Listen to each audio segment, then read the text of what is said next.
Welcome to the We Can Do It Women movement, where women 60 and wiser step into the spotlight and make the rest of their lives the best of their lives. I'm your host, Debra Morrison, a wealth building expert and champion for extraordinary women just like you. For over 47 years, I've helped women secure their financial futures, and now I'm on a mission to ignite a revolution. Yep, showing the world that 60, 70, and beyond, we're not slowing down. We're just getting started. Today's We Can Do It Women Expert interview features Brooklyn, New York born, American writer, activist, and leading voice in the fight against ageism, Ashton Applewhite. Ashton, welcome to the show. Thanks. It's good to be here. Indeed. Well, I want to get right into it because you have such a legacy that you've already lived, and I want to introduce our women to your brilliance.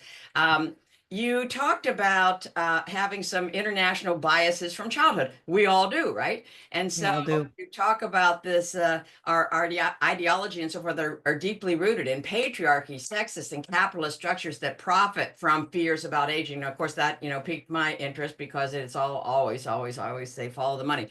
So as a teenager, you were described yourself feeling miserable, anticipating that life would get better, and yet you also had some curiosity about it, and some of the societal expectations as you aged came probably into a little bit of a conflict. And so talk to us about how your perceptions of aging and ageism got morphed even during your teenage years in terms of how it affected you mentally and with your self-worth, because wow, these are interconnected, right? Yeah, I mean, I don't think I thought about it when I was a teenager. I often point out that one thing you hear older people say is, "I don't feel old," and that is because old in an ageist society is pejorative, and it shouldn't be. We like old furniture, or we like old masters. It should be a neutral word. A real word that we claim and means having been around for a long time.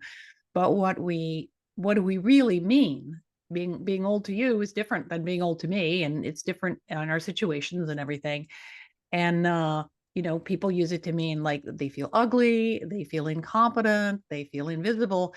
Well, I felt all those things at 13, worse than I ever have since. And so I think it's really important to challenge the idea that we feel any certain way at a certain age. But I am a very, very late bloomer. I didn't start writing till I hit my 40s. I didn't discover this field until I was in my mid 50s, because it dawned on me that this getting old thing was actually happening to me. And so I'm lucky to be having such a fulfilling home stretch.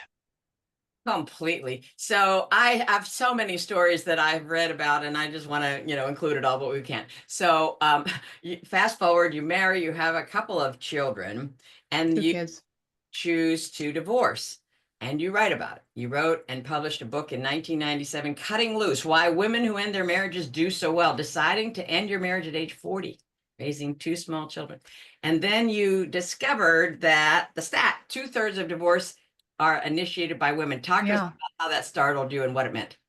Yeah. It was just a chance comment of my attorneys, who said most of his clients were people like me. And I said, "What do you mean?" And he said, "Women who are realizing they don't have to stick it out." And I went home. The internet was young, but it was real, and found out in 2 seconds that 2/3 of divorces in the US are initiated by women. And I was flabbergasted. I thought it was 98% men dumping their sad old wives like me for fertile trophy ones. Mhm. And it's always been that way. The highest percentage of female plaintiffs was in colonial Connecticut, when it became illegal for women to be the plaintiff, to file a lawsuit. So it's not some, modern bra burning feminist plot. Mhm. And that puzzlement, like, why don't I know this? Yes. Set me down the wormhole of why we women in particular, I have to say, are ignorant and kept in the dark by cultural forces. We don't know that because we live in a sexist patriarchal culture, and heteronormative heterosexual marriage serves the machine. We make babies, we support our husbands, and I'm not saying there isn't joy and marvelousness in happy marriages and having children, but it suits the conventional society. Yes. So that puzzlement, why don't we know that, is exactly what 20 years later got me writing about aging, because I realized I was apprehensive, just as I was about getting divorced. And I realized I had to get divorced, and I realized I couldn't do anything about getting older. Yeah. And I started investigating longevity, just like I started, researching divorce. Yes. And I realized once again that in a matter of months, like everything I thought I knew about late life was flat out wrong, or way too negative, or not nuanced enough. And once again, I got a bee in my bonnet about why don't we know these things? And we don't know those things about aging because we live in an ageist, sexist, capitalist patriarchy. And you said you follow the money. There is a fantastic quote by a scholar named Amos Wilson in the US who says, if you want to understand any problem in America, don't look at who suffers from it. Look at who profits from it. Yeah, absolutely, absolutely. And you're quick to point out, and I would applaud you. This is not, your divorce book is not an anti-man book, but an anti-patriarchy book. Exactly. Fundamentals. There's a great quote by Mary Huge. Catherine Bateson, who was Margaret Mead's daughter, and she wrote a Was. book called Something a Life, Composing a Life, about sort of how women's lives under patriarchy are more discontinuous because, as she put it, the wife serves the marriage and the marriage serves the man. Absolutely. Right? He's and this is, it is changing, and there's relationships where it worked out, but we know this even today, how much more of the childcare women do, how much more of the house cleaning women do. And the more women earn, the more bad they feel. So the more work they do, which I did too. And it wasn't because my husband was beating me with a stick or saying, yo, there's a dust bunny.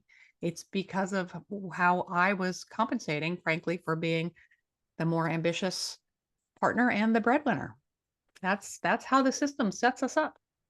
This systemic analysis is so critical, Ashton, and I applaud you. I was raised Christian fundamentalist, and we didn't talk about systems at all. We talked about love your neighbor as yourself, and we'd hug a Nigerian kid, missionary kid and say, I'm not racist, right? Well, then I realized, holy camoly, there's systems such that all a white man has to do to perpetuate sexism in this society is nothing. The system does it, right? I love that. Yeah. Yeah. And It's true that and all prejudice, whether it's sexism or racism, and thank you for that, very vulnerable anecdote, because I, used to think very differently too, with the best of intentions, or what I thought were the best of intentions.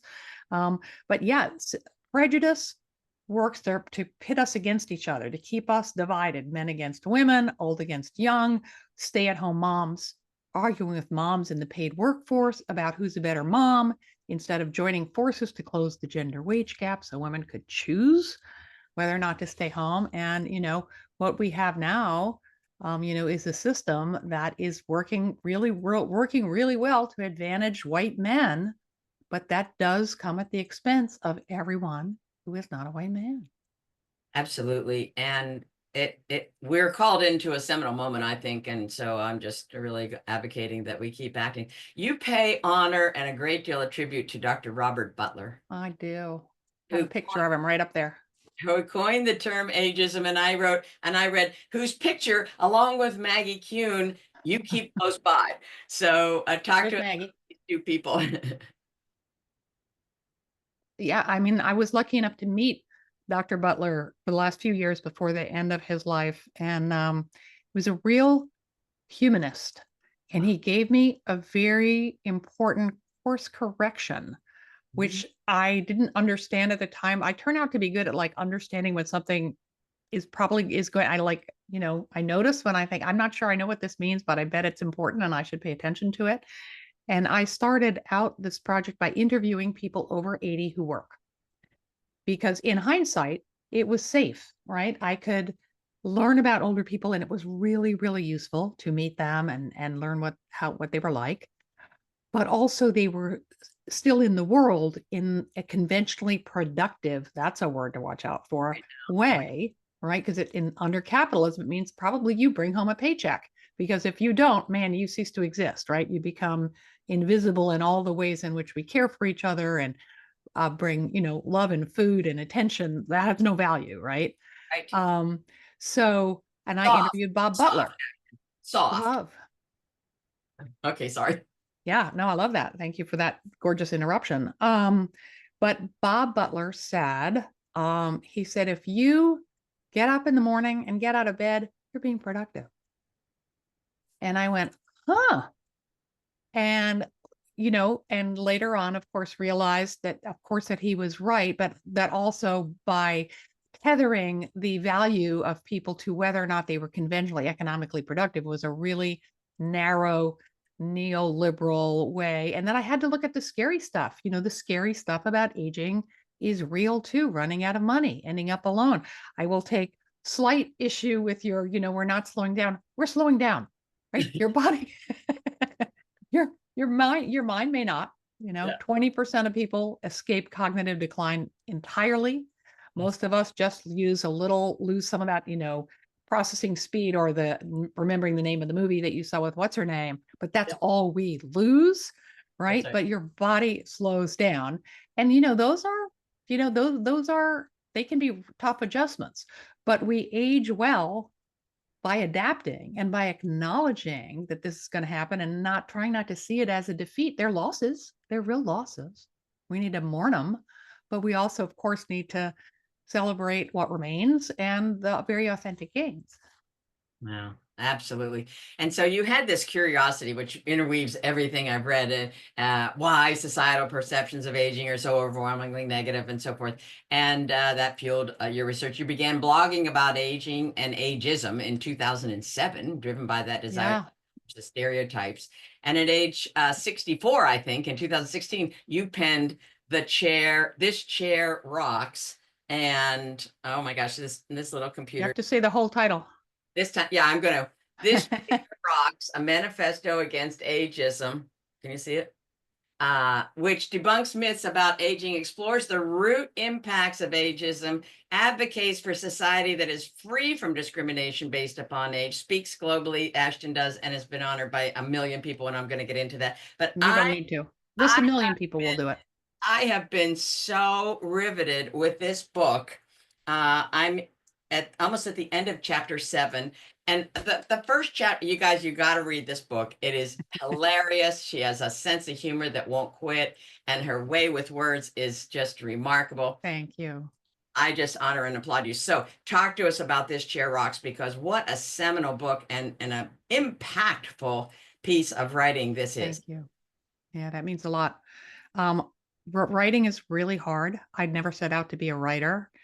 I became a writer because I wrote this book, The Cutting Loose: Why Women Who End Their Marriages Do So Well. And I was like, thank God I never have to do that again.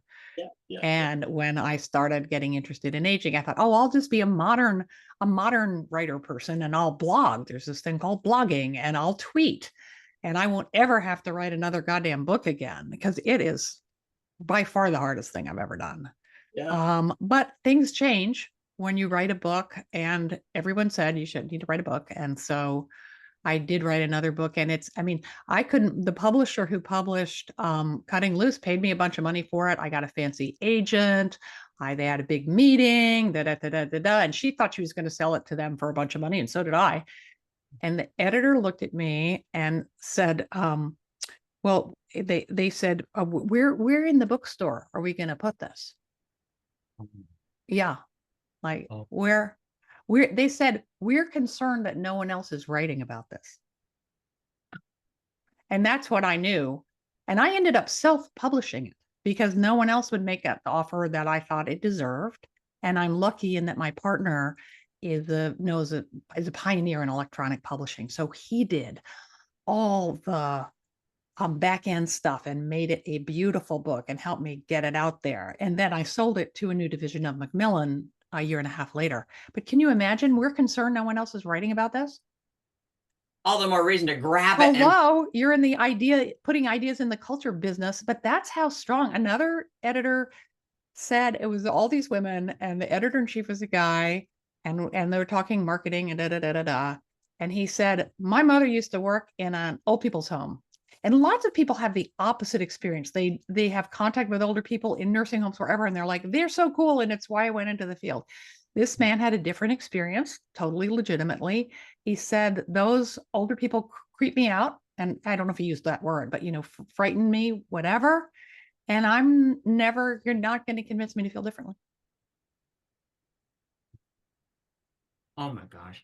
Well, this is very fun because you say, the writing of the book was so laborious and so forth. And yet you also said that the TEDx was hideous. And you really It was a TED, not a TEDx. pardon me. Yes. You're not allowed to have notes. And Yeah. I find that scary. I'm not a performer. I never thought I would be a public figure. I feel very lucky when people want to hear what I have to say because it feels important to me. And I feel that maybe, I hope this doesn't sound cheesy, but I feel like I'm a vessel, like I am an evangelist, if you will, for this message that is bigger than me. But TED it's just scary. It's a huge room and the stakes are really high. And I'm not, I can't slide across the stage on my knees like Mick Jagger. It's not my style. And I wasn't on, it's a 5-day conference that starts, you get there Sunday night and it ends on Friday. And I wasn't scheduled till Thursday night. Oh, yeah. By which time I would have gone out there naked, just to get it over with. And I did a really good job. And they're right not to let you have notes, because if you're, and it's a really good cure for insomnia, because you say that talk every night and while you're brushing your teeth and while you're walking the dog. I don't have a dog, but and I have to say it was, I'm really glad I have the talk, and it got me a speakers bureau. And thanks to that, I could quit my day job and support myself doing this. So I am grateful to TED, but it was not fun. Well, you did marvelously well, and you cut through. I mean, you just landed so many one-liners, and the audience was just like, yeah, and they're laughing, and you're pausing a nickel for their laughter because you just have so much to pump out, and you did. I mean, I did a TEDx, okay, and there was no notes either, and so I know what you're talking about. You're brushing your teeth and you're memorizing the whole darn thing, but you nailed it. Everybody, you got to look at her TED. Well, I'm good at this, but one of the advantages or disadvantages is that we don't think or talk about aging. So I'm sort of the first one out the gate. So these are new ideas to people. Sometimes when I'm feeling gloomier, I say it's like cleaning a really dirty window, a lot of dirt on it, but you can see where you've been. I love that. Yes, and the impact that you've made. So that feels really great, I have to say. As it should. I mean, this is intersectional. You talk about it. You've been honored by the United Nations and Help Age USA and collaborating with movements like Me Too and Black Lives Matter, because it's an intersectionality of everyone's getting older with all of the other forms of discrimination. And we're stronger. I'm very interested now, at this point in our history, that it is becoming more problematic to talk about sexism and talk about racism, that age and ageism have not bleeped onto the radar yet. And of course, that's why I have some good news and some bad news. It's not on the radar yet, but that means that we can talk about it fearlessly. And also, the minute you have all ages in the room, you have a group that is diverse in every way. There's going to be more people without money. There's going to be more people that are racially mixed. There's going to be, more people with disabilities, so that if we aspire to an age diverse society, we're going to bring all the other different variables into the room in a natural and powerful way.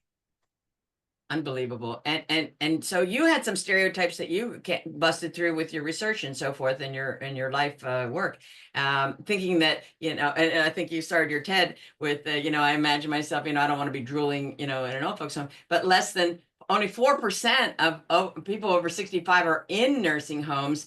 And you talk about, you're hysterical. You talk about, we talk about, we forgot something and it's a senior moment. And then you say, well, what about when I lost my keys when I was, in my early 20s or whatever? Talk to us about that. Call it a junior moment. I God help me if I ever write another book, but if I do, I have the title. Oh, good. And then the rest of them I like had to like figure out a title out the back end, but it's going to be called Things I Used to Say. Oh, I like that. And I will tell you one of the things I don't say anymore, and this is not a criticism of you at all. That's what I say in the talk. But my niece is a physician, and she said, Auntie, a lot of my patients drool, Yes, of and course. they don't like it. Okay, I It got you. embarrasses them, I got you and I covered. wish you wouldn't say that. Yeah, And I was very grateful to her for telling me, and I don't say that anymore. But I didn't know that back then, right? And good. that 4% statistic, that is the percentage of Americans over 65 in nursing homes. That was, when did I give that talk? 8 years ago. Yes, That statistic is down to 2.5%. And dementia rates keep dropping. yes. Sometimes I say I'm in the both sides of the story business. Heading Interesting. into this, I would have thought the odds of ending up in a nursing home were 20 or 30%. Exactly. And it's never been that high anywhere close, and it's dropping. So this is why learning about aging, aside from the fact that it's incredibly interesting, believe it or not, because it's how we move through life. It's Oh, not something sad that old people do. It touches on every aspect of being human. But also, when we only hear the negative, of course, our fears are out of proportion to reality. of course, of course. And you give the example of learning from your mother-in-law, who gave you positive examples of aging. Talk to us about the U curve, will you? Yeah, that was another thing. And I knew nothing going in, nothing. I'm completely self-taught.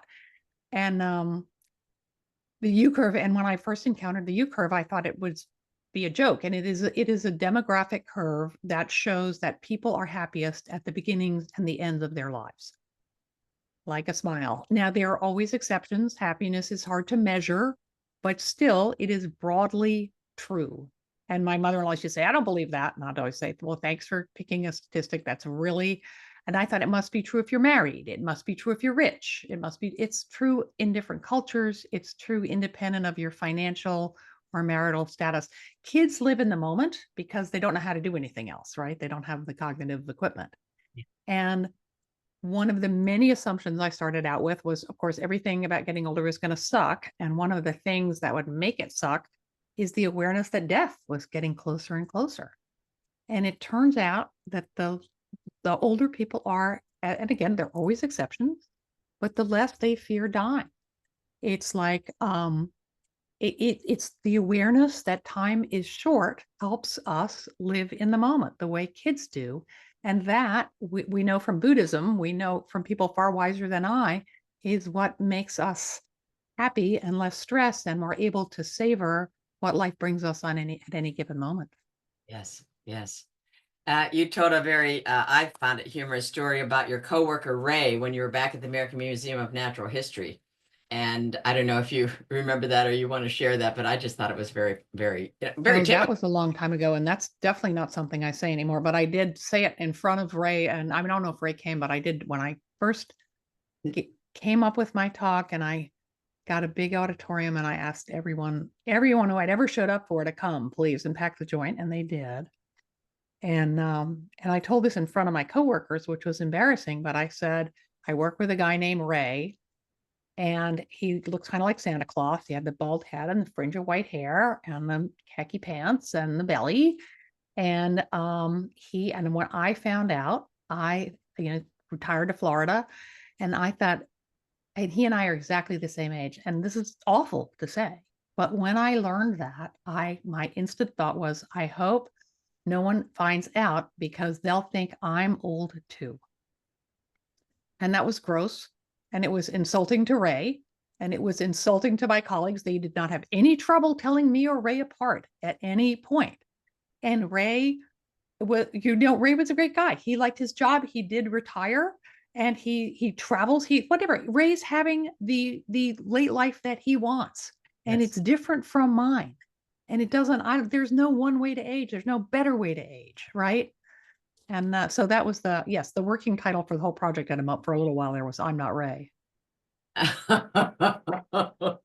Oh gosh, you have great one-liners, Ashton. Discrimination is the problem, not aging. Hello. Yeah.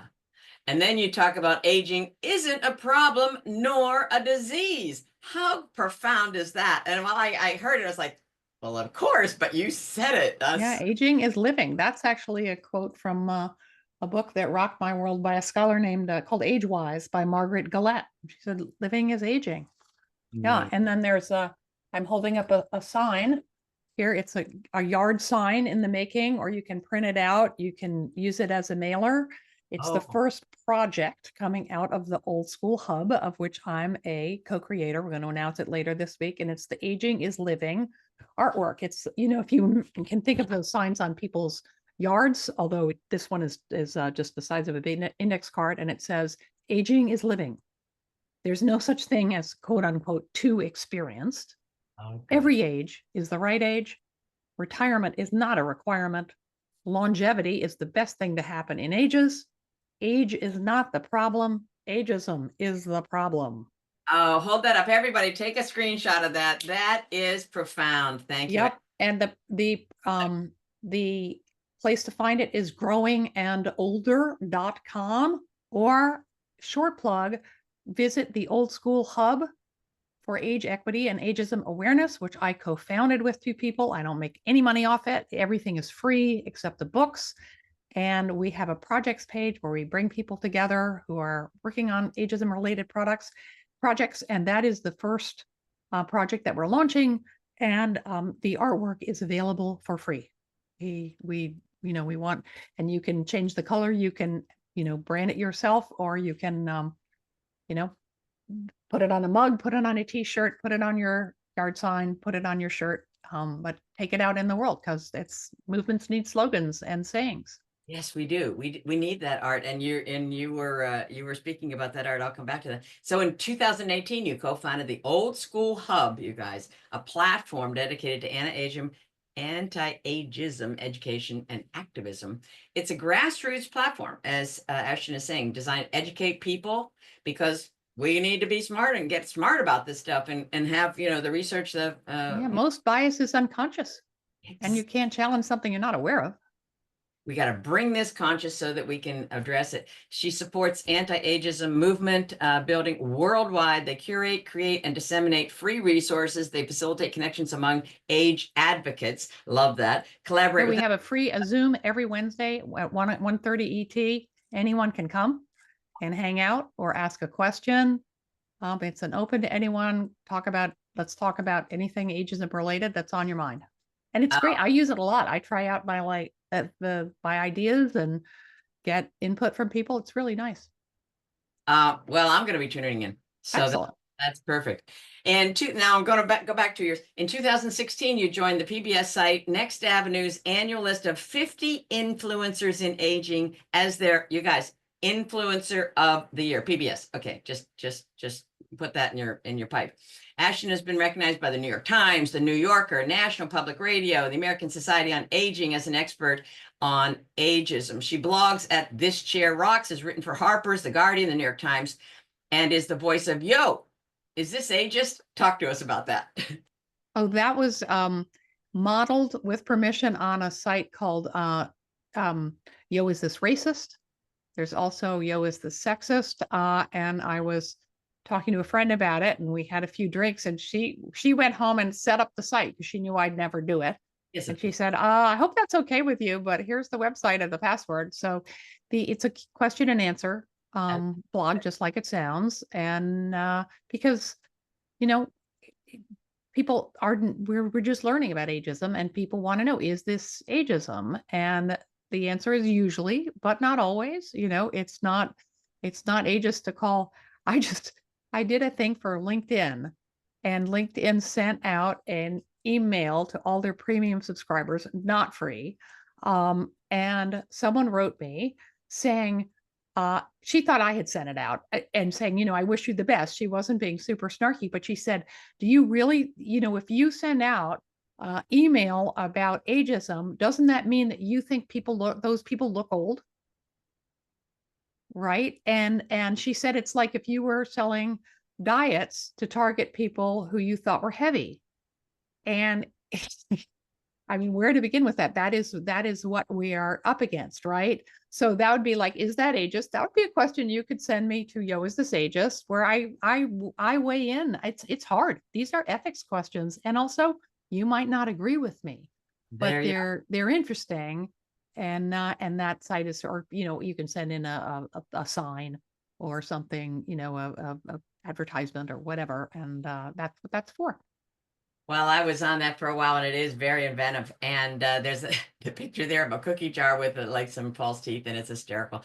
I mean, this, we got to laugh. I mean, I come from a very large family, and a lot of people aged well into their 90s and so forth. Unfortunately, both of my parents are now gone, but they both spent some time in skilled nursing and so forth before they passed. And luckily, they did not suffer as much dementia and so forth as others. And so we're talking about your work being so critical to allow us to have the vision.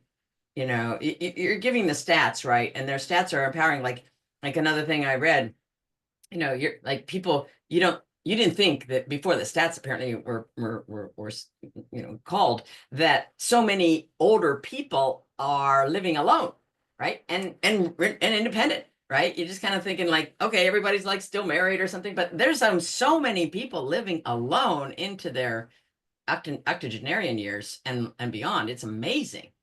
There So are, although I there's not much of this in the book because it's something I came to understand later and precipitated in part by living through a pandemic, yes, is how under capitalism, we get to bring it up again, and in an ableist culture, a lot of what we think of as ageism is actually ableism.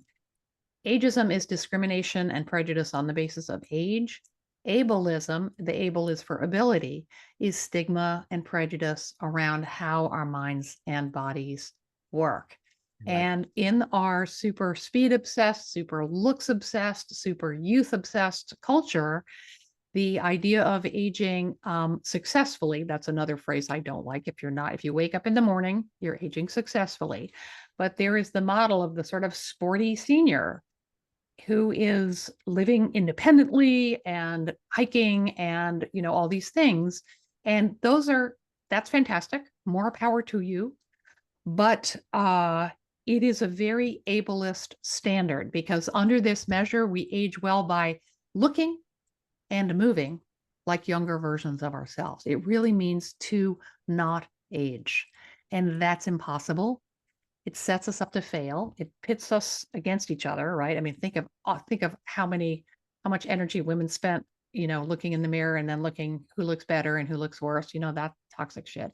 Sorry, can I say shit on your Oh, podcast? absolutely, it is. Um, and men do it, men age successfully by moving and sooner or later, we already talked about it. You slow down. If tennis is the most important thing to you, you're probably going to be able to keep playing tennis if you're lucky, right? But luck.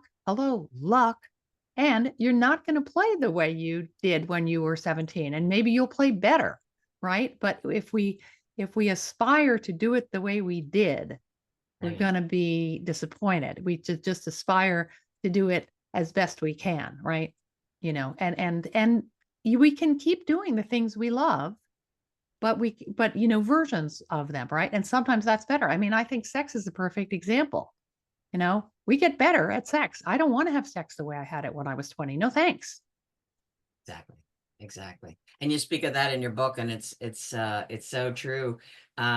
You also speak, you did a spot with Jane Fonda on fighting ageism, and it was wonderful. And you talk about uh your knee, right? People talk about, oh well, I've got a bad knee. So talk to us, because you say it So beautifully. I have to say that's an old gag. I didn't make it up. I made the one about if I lost my keys in high school, I didn't call it a junior moment, but it's an old gag. I stopped blaming my sore knee on being now I'm 72 because my other knee doesn't hurt and it's just as old. But think about that if you are an older person and you are at the doctor. If the doctor ever says, what do you expect at your age? It's time to find a new doctor Oh, because we now understand that much change that was thought to be biologically based and irreversible has much more to do with how people perceive their age and themselves and it's fascinating. The whole huge body of research that shows that attitudes towards aging affect how our minds and bodies function at the cellular level. There's a terrific book by Becca Levy, and you can find it on oldschool.info, Okay. about it's called Breaking the Age Code. And Becca is a very careful scientist. She's a epidemiologist. Is that right? Psychologist? Sorry, at Yale. And I wanted her to write about ageism forever, and she waited till she could say, but boy did she do it, because the subtitle of her book, and scientists do not say things like this unless they have the data to show it, Oh, how yes. your beliefs about aging shape how long and how well you will live. There's a lot about aging we can't control. We can't control whether we, bust up our knee, or a beloved person dies, or we come down with a chronic illness, but we can control what we know and how we feel about it. And those attitudes are powerful. They are. And now let's just go right into how our society seems to be so caught up in elder speak. And some of it is from our doctor's offices. So talk to us about elder speak. Well, And good segue, because it was Becca Levy who came up with the term elder speak.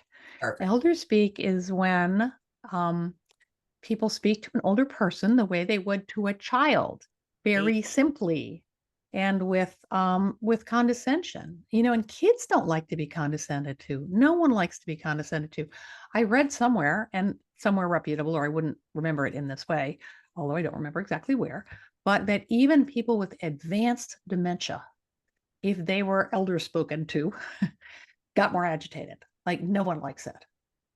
Right. And it's a really good rule of thumb, just in general. If you're wondering, what to call people, or pronouns, or what they want to be called, and people have different desires, ask them and pay attention. Right. But no one likes to be condescended to. Sweetie, come Yeah. Or what'll we have for lunch? Are you having lunch with me? Yeah. Are you my sweetie? Because that's news. Yeah, I didn't get that memo.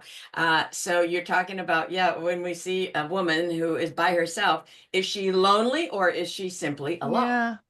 Yeah. I just read the poet, the poet Billy Collins? No.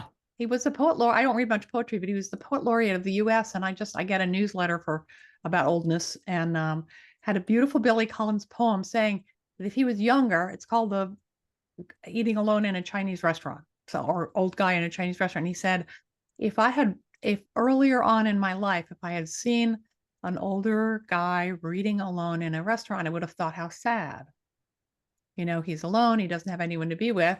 And then it's a poem, so he does it so beautifully. But then you realize, like, here he is at whatever age he's at, reading this wonderful book by Jose Saramago, and up comes his, chicken lo mein or whatever it is, in his favorite seat in the Chinese restaurant, and he's happy as can be.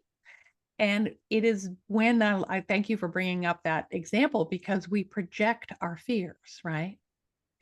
We assume that if someone is visibly disabled, or is old, or is alone, that they must be lonely or unhappy. And it's just not. Sometimes it's the case, but it could be equally the case, probably more, if it's a young person. Rates of loneliness are higher in young people. Yeah. So it's always could be the case, but it very seldom has actually to do with age. Interesting. This is so critical in so much as our the need for community, right, Ashton? I mean, That is an advantage that women have. Aging is harder for women because, aging is gendered. We're punished for, God forbid, appearing to look old. But we have stronger social ties. And if you had asked me 20 years ago what the most important component of a good old age is, I would have said health. And it's not. People do just fine with chronic illness, and no one gets to 70 without health issues. And it's not wealth, which was my second guess. It's having a solid social network. Absolutely. I speak of wealth with five components: physical, mental, relational, spiritual, and financial. I say this last because, of course, you say wealth and everybody thinks greenbacks, Right. Well, I've been 42 years boots on the ground certified financial planner. I bury clients. They'd have given a groups and groups and groups of zeros for another dance, another afternoon picnic. And so it's when we lose sight of it, then we frame money as the tool it is. Yeah, it might buy us some extra tests if we have something that's hard to diagnose, but you know, Or this we make, money as an end in itself. And that I'm so happy you're giving me a chance to mention capitalism again. So fulfilling. But under capital, I mean, it's like the person with the most toys wins. right now.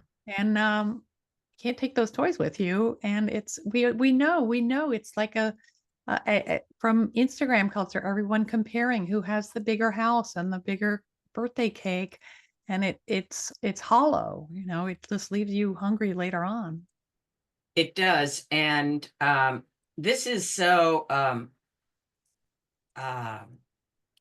it's actually quite deadly, I think, for us to be caught up in this comparison thing. I had my grandmother used to say, she's not original to her, but comparisons are odious. yes, yes, yes, Yes, especially women comparing themselves to other women. yeah. Let's stop that. We're so hard on each other. We are. Well, we're hard on ourselves and then we're hard on each other. So I always say, if you're not feeling well about yourself, then call your girlfriend and ask her to give you 5 adjectives of what she thinks of you. And, you'll be off and running. Now, you also have got the honors, you guys. I mean, I have 4 screens in front of me. They're filled with her honors. So a couple more. The Village Chicago's Trailblazer Award 2021 named the Healthy Aging 50 by the Decade of Healthy Aging platform, which is a collaboration between the United Nations and the World Health Organization.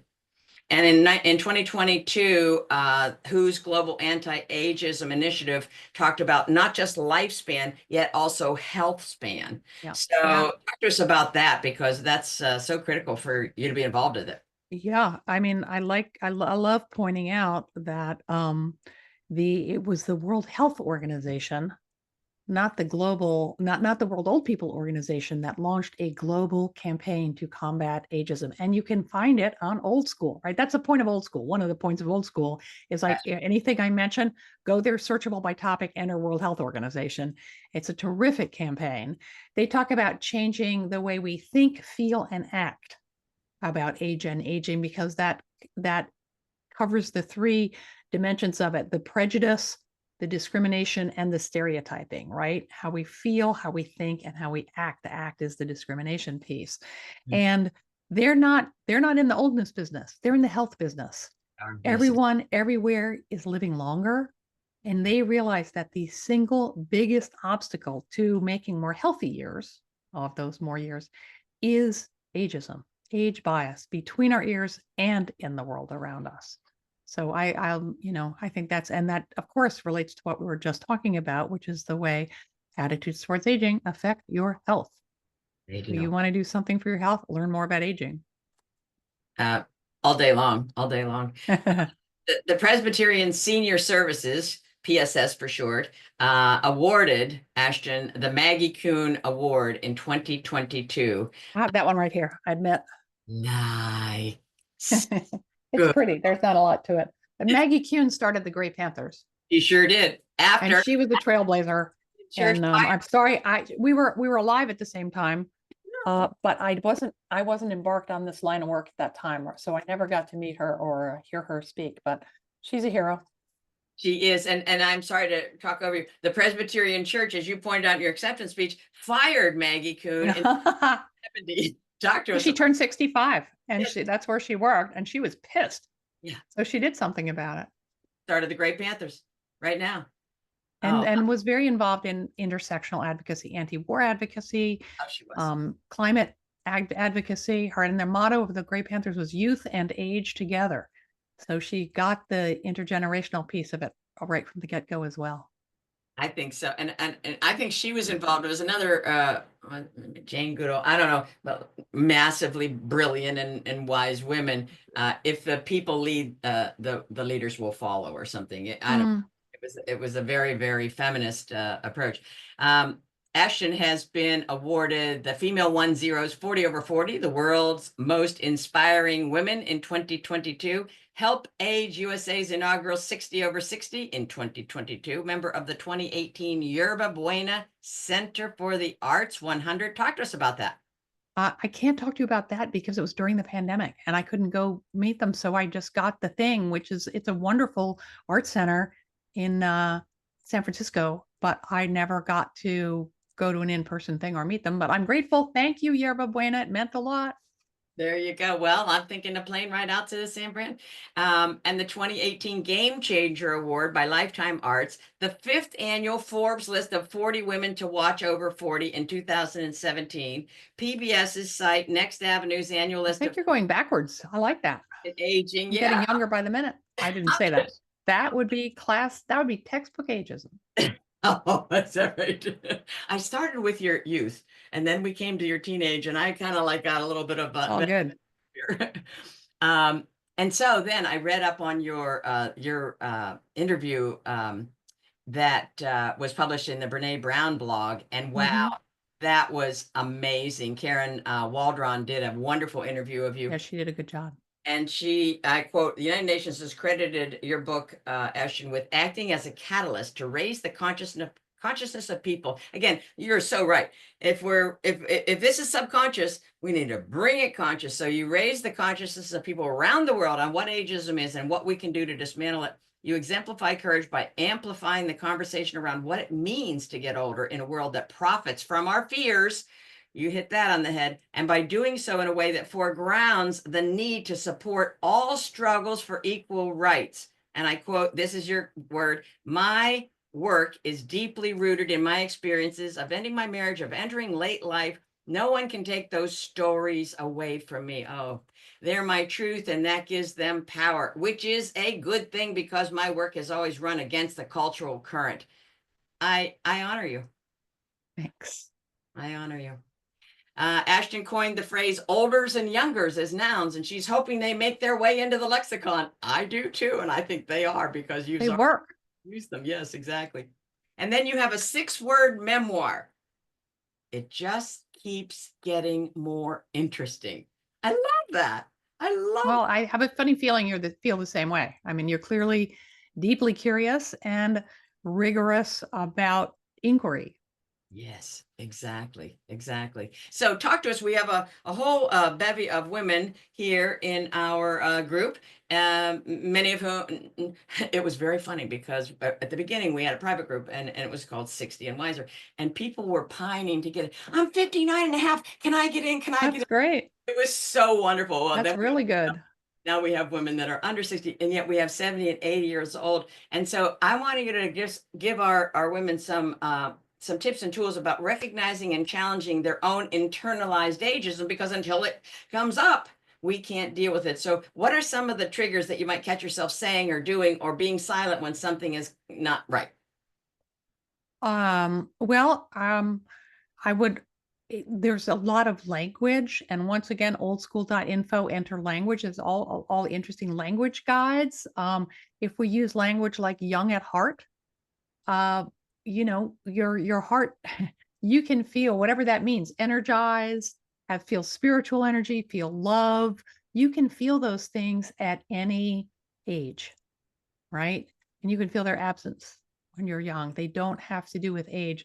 So I would say, think about, and sort of anything that says it's almost always younger is better than older. Sometimes it can be older is better than younger. This idea that old people are wise.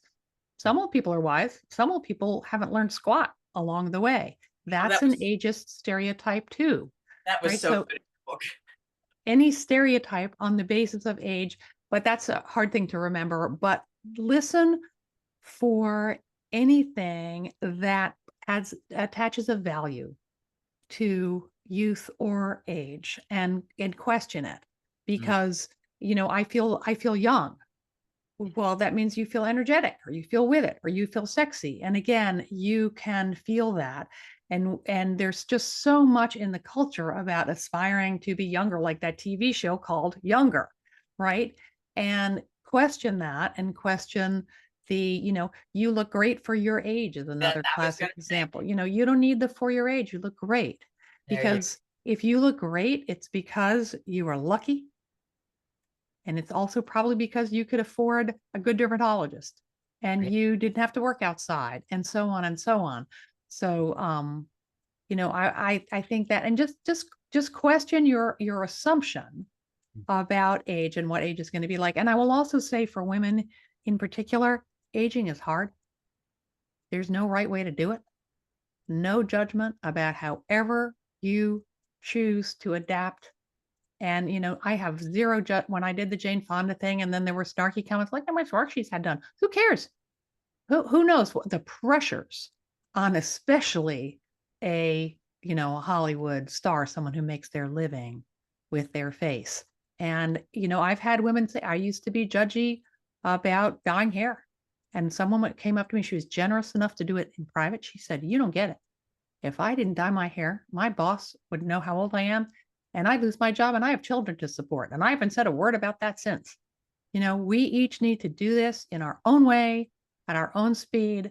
So don't be hard on yourself. Don't be hard on yourself. You're doing the best you can. But do educate yourself about aging and about ageism, because once you see how these ideas have taken up residence in your head, the way they have in mine and in Deborah's and in everyone in the world, that liberates you. This happens automatically. It's like letting a genie out of a bottle. If you can see it in yourself, then it's like a veil lifting. You start to see it in the world around you.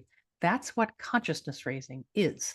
That's the tool that catalyzed second wave women's movement. And then when you see it around you in advertising, on billboards, whatever, in magazines, that means that we can come together and do something about it. So, final question. Can you just synthesize for us, if you wish, to opine about any new projects or initiatives on your horizon that we can be watching for? Oh, well, I'm never going to write another damn book. We covered that. Not the You good could title. sign up for my mailing list because I hardly ever write one of those either. So, and I won't spam you or give it away. My website is thischairrocks.com, and there's a link to Yo, Is This Ageist? There's a link to my TED Talk. If you sign up for my mailing list, I think you automatically get signed up for Old Schools, which comes a bit more often, but again, easy to unsubscribe. I'll never give it away. But it would be great if you bought my book. And maybe I'll write another one about things I used to say.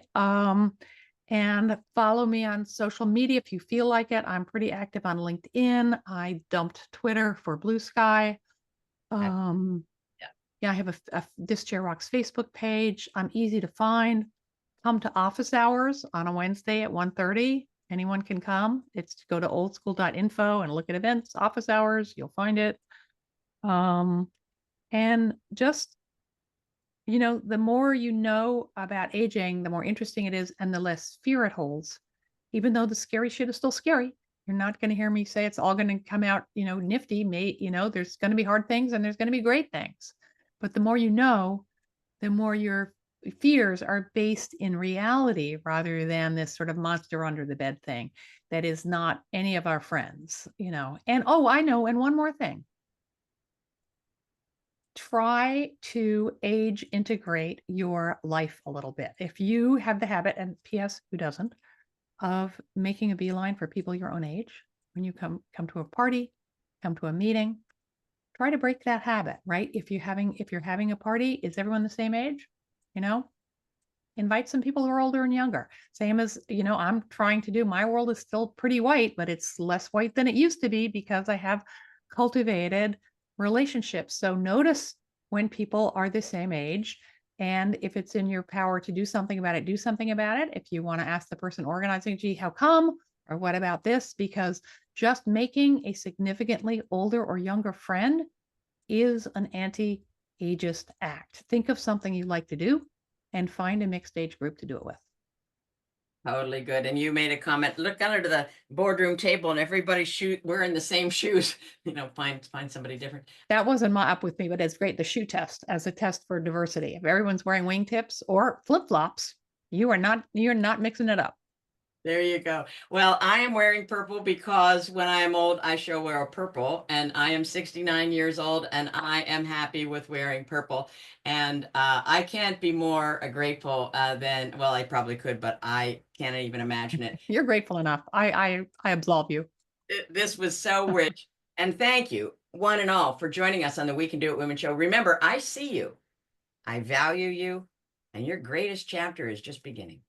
If today's episode sparked something in you, I invite you to join our vibrant We Can Do It Women Facebook community via the link below. And until next time, I'm Debra Morrison, reminding you that it's never too late to shine, and pay attention to your money, and it will surely pay you back. Thank you so very much.